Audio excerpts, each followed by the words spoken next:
Hi there. Today we're having a look at a Squier Bronco Bass, or at least it started as one, and it's had quite a few changes done to it. So let's start at the beginning. This is a Squier Bronco Bass, which I purchased new. You can do an internet search to find out more. But it started out as a 4-string bass, considered a beginner's bass, I guess, low cost, but pretty well made. It's probably from around 2012. Made in Indonesia. Pretty decent, all in all. Worked fine, good for the price. So what I did is I've turned into a 6-string. So my initial idea was, if you search for a Fender Bass 6, or Bass VI, Bass 6, those instruments came out in the early 60s, and it was a 6-string bass. And that's kind of what I was trying to emulate here. Now, Squier has a Bass 6 model now. At the time I did this, it wasn't out, and buying an original 60s Fender Bass 6 would be quite expensive. There were some Japanese ones, but harder to come by. So I thought, oh, okay, let's make one. So I saw a bunch of people on the internet were messing around with these Bronco basses, being fairly cheap. It was a good platform for doing that. So let's take it from the top. So obviously this used to have 4 tuners, which I removed. I had to change the angle here at the top of the headstock to ensure that the strings would align straight. So I had to carve off a bit of wood from the top here. While I was at it, because I had to do some work doweling the old tuner holes, you can see a shadow of them just here. See that round circle? I had to dowel them, glue it, dowel it, sand it. So at the time I just shot some rattle can primer, gray primer, with a little bit of quick shot of clear coat on it to make it kind of look more finished. So I added Grover tuners here, guitar tuners basically. As you can see, it's a straight string pull, which is what you want. I did need a bit of a string tree here to improve the angle over the nut, so I added that in. And then the logo, I call it the WTF, what the Fender, I guess. Just turn it a bit so you can see. You can see a tiny little shadow there from where the old tuner mounting screw used to be. That little bit. And looking at the back, oops, should be more careful. Just a little shadow there of the tuners where I had to patch it. But as you can see, Grover's, good quality tuners. Let's try not to slam the bass anymore.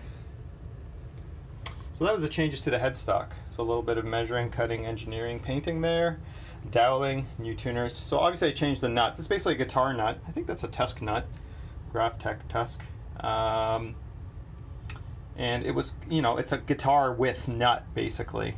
So it's a very tight kind of a bass, but the Bass 6 was like that too, right? Almost like a guitar type neck, but with 6 strings, tuned like a bass guitar. So these slots are actually cut kind of for these strings be shifted down. So right now I have it set up as a baritone. So you're looking at I'll turn up the volume. This is a low B right now that I'm plucking, the deepest string. So normally this could move up to this position, the 5th string position, and I have yet a deeper string that goes there. So what I wound up using was these labella strings, which were designed for the Schecter Hellcat 6, which is basically a copy of the Fender. And they're the perfect string for this application, just because they have the small ball end, just like a guitar string. And they're just the right scale length for a 30-inch scale, which is what we have here. So this is actually the low E string, and you can see it's quite a bit thicker. So here's the neat thing with this. I can use it as a baritone, which is basically how I have it set up now, B to B. Or I could shift the strings down one, add this in, and now I have a bass with the low E. So it's kind of flexible that way. Now, it's not ideal that these slots be this wide when I'm using it as a baritone, but I don't notice any playability issues with having it like that. And generally I use it as a bass, but I was experimenting. So yes, it's flexible that way. Not much fretwear, I haven't played it a ton, but I played it a bit. I guess I have a light touch. Body-wise, not much changed. Well, a little changed. I put in a Fender Lace Sensor Red. Some people love these, some people hate them. For this application, it works quite well. It sounds quite good, quite deep. It's like a powerful kind of like a bass humbucker sound to it. It's always sounded good to me. Original electronics in it, didn't feel any need to change them. Now, a big change was the bridge. The original bridge on these looked very much like this, same shape. And this is a Squier bridge as well, but from a Squier guitar. Now, the original bridge would have had obviously set up for 4 strings. I was able to use this 6-string guitar version, and it, by luck, worked quite nicely. Now one of the changes I had to do was it's through body, whereas the original wasn't. It was a top loader kind of mounted at the back. This was through body, so I did have to drill holes in the back, which I did.